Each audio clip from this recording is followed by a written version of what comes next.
Hello, wonderful students. I wanted to take a minute here to explain your assignment to you for this story, Gumption.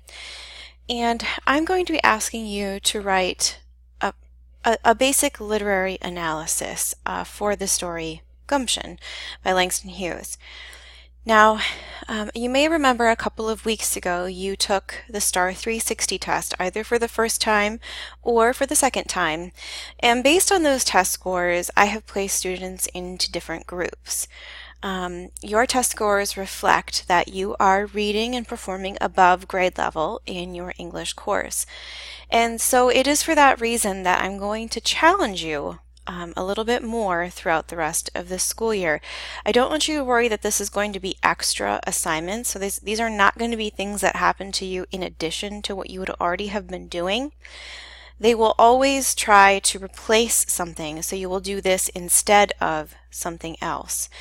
So when other students maybe have a quiz or a discussion, you may have a different type of an assignment, a written assignment, a literary analysis, for example, an activity, or perhaps a different type of discussion post.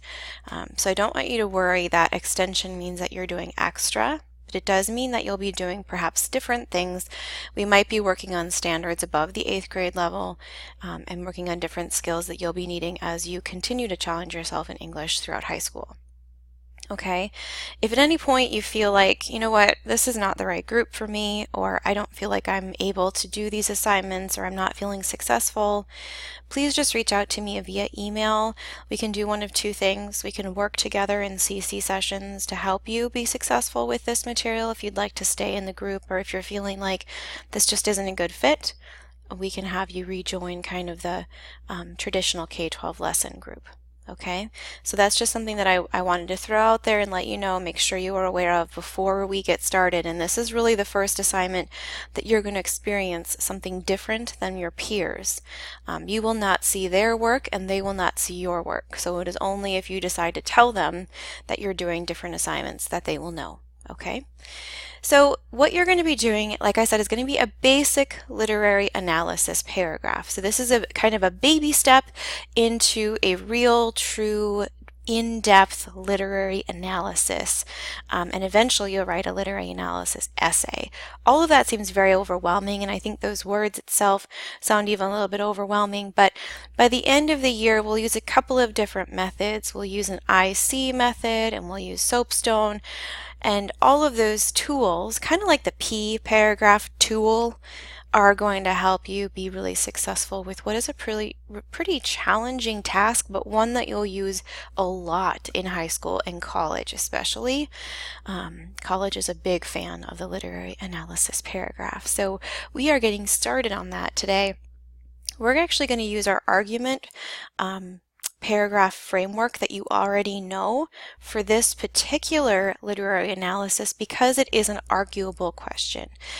Oftentimes literary analysis paragraphs are going to ask you your opinion on a text, or it might just say write about this text and you have to find what it is you want to talk about. Again, I'm going to have a lot of different tools throughout the year that are going to help that make more sense, and you'll be able to identify those things, and by the end of the year I'll just be able to say, hey, go write something on a story, and you will know exactly what to do and how to do it well. But this is just a step in that direction. So we're going to use what you're already familiar with, the point, evidence, and explanation format to create your literary analysis paragraph. And your task is to just simply decide which character do you agree with, Miss Clara, the wife, or Sylvester, the husband, in their battle over gumption and having gumption, and whether or not you need that to be successful at life. So I want you to prove your point. I want you to find evidence from the text, of course, cite it correctly, and your explanation should be 3 to 5 sentences in length, but I'd really like you to extend yourself even beyond that and work to focus on maybe closer to the 5 or even 7 sentence range just for this section alone. And then of course you'll just turn that into a paragraph, and you will have a beautiful literary analysis paragraph to turn in for your assignment today. If you have any questions about this, about the group that you're in, and you need any help with anything, please feel free to reach out to me via email at any time. Thanks.